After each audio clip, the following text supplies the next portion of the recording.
our final speaker for the night. Her name is Katie Greenman. She's a junior majoring in Peace and Justice Studies and Child Development. Now, Katie's charge is simple. Why can't we be friends? It's a great question. But it's not about some vision for world peace, although it could address some of the things getting in the way. This is about the question of when we all spend so much time sitting together in large rooms, lecture halls, dining halls, walking past each other on the sidewalk, studying together in small rooms, quiet rooms. Why is it, Katie asks, that most of us feel so disconnected from each other? So I just want to extend a little challenge to you. Let's enjoy this talk. This is the last talk of the evening. Let's enjoy it, but let's do it together. Look around at the people sitting next to you and behind you, in front of you, who you might not know. Make a plan, not now, but file away the intention to make a connection and say hello after the talk. But for now, please direct your attention down to the stage, release your inhibitions, and give it up for Katie Greenman.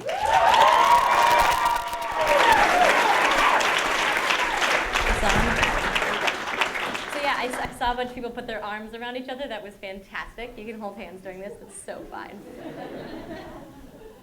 So, you know that stuck feeling you get around specific people that you really want to reach out to or talk to? Like, you may be attracted to them, be crushing or interested in just them as a person, but either way, you begin drafting that perfect line to say or an excuse to text them or some reason to just connect with this person until at some point you decide, okay, never mind, I'm just not going to do it. The timing wasn't right, there'll be other opportunities, they probably weren't really into it anyways. Whatever the rationale, you had this impulse to reach out to a specific person and you ended up just giving it up. Why? In a survey of 470 Tufts students, of which, how many people here took a survey? It was 10 questions long, super quick this week. It was going around like crazy over Facebook. You're the best.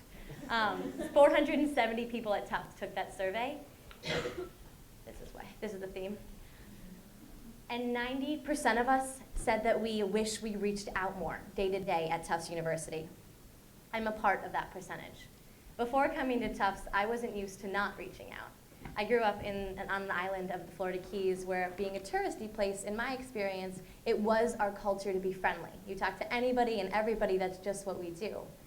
Freshman year, first semester at Tufts was like that, where you're giving out your name and number like freebies. But come second semester, when groups were more established, I started to get this, why can't we be friends anxiety. It was so much harder to reach out to people in my immediate group. Usually you'd say hi at the res, and they'd say hi back, and you'd take it from there. But all of a sudden, there was like this element of strategy and certain norms we had to follow. For example, if you want to meet someone, you can't just knock on their dorm door. You have to go to where they are and make it seem natural and cool, like it happened on accident. 2.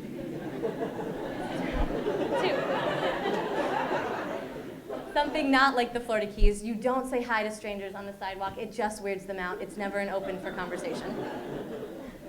And 3, if you meet someone drunk but don't acknowledge each other sober the next time, just pretend it never happened. And 4, if you get somebody's digit that you're really excited about, you need to strategically wait a couple of days and never double text. Keep things short and simple. Being new to these norms in my own life, I started to feel extremely constrained and limited when it came to socializing with people that I was really interested in. It was like there was a right and a wrong way to just be with human beings. This theme of human connectedness became the topic of everything college for me. The classes I took, the conversations I had, the people I reached out to. I made it my mission to force myself through that stuck feeling, no matter when it was, including really awkward situations, just to see what was possible. And through these conversations and personal social experiments, I found 3 things. These are all the questions I was asking myself, by the way, throughout this process of feeling insecure and lonely, like, what do I do? Where do I go? What do I wear? Do I talk to their friend? Do I talk to the person next to them? Or do I talk to the person directly? You know, the insecurities that we go through. But the findings that it led me to on this journey were A, contrary to the stereotype that Bostonians are cold, nearly every single person I reached out to on campus or off campus was completely open to meeting a new friend and having this kind of conversation. B, Everybody knew exactly what I was talking about when I explained that stuck feeling that you have around someone you're interested in. And see, the large majority were in the same boat as I was, feeling frustrated by this lack of connectedness and exhausted by the limitations we set around ourselves.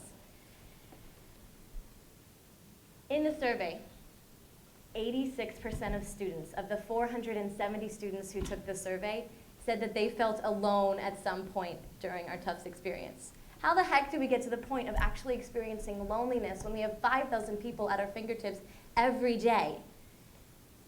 As humans, we're a social species, and we need to belong and feel like we belong with the people around us. We need to feel valued, like we matter and we contribute. In psychology, we talk about psychosocial dwarfism, this syndrome that you get if you're deprived of love, where you physically stop growing. People can stop physically growing. They don't produce the hormone to grow their bodies if they feel emotionally neglected or not a part of those around them. In Maslow's hierarchy of social, this is what it's like at Tufts University when 86% of us feel like we're alone.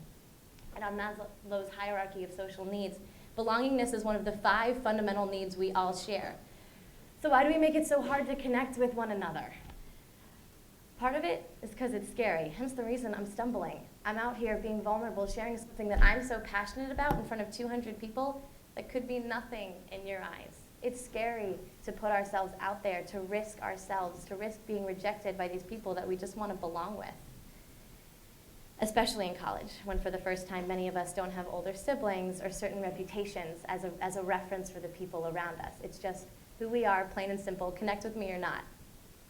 So by making up these norms that we follow, those rules about being drunk or not being drunk or saying hi or not saying hi, we make it a lot safer. There are certain methods we get to follow that have proven effective in the past. The problem is we keep setting up more and more strategies and norms and boundaries between ourselves and those around us. More reasons why we get stuck and stay stuck and don't push through it. And the cost is not only are we missing out on potential friendships or relationships or networks and allies, but that Tufts University isn't nearly the community that it could be. Think about the groups where you feel like you're a part. They're your friend circles or certain clubs or classes that you take.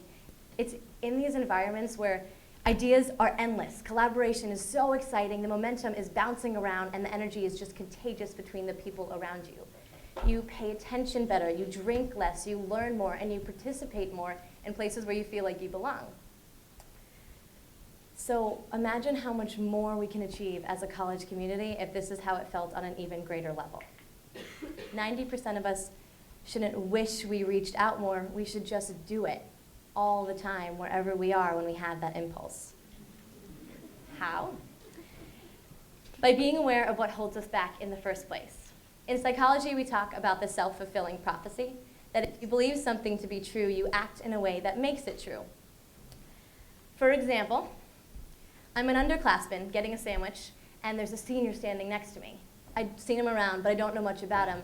But I do know that because they're a senior, they're pretty dang cool, or think they're cool.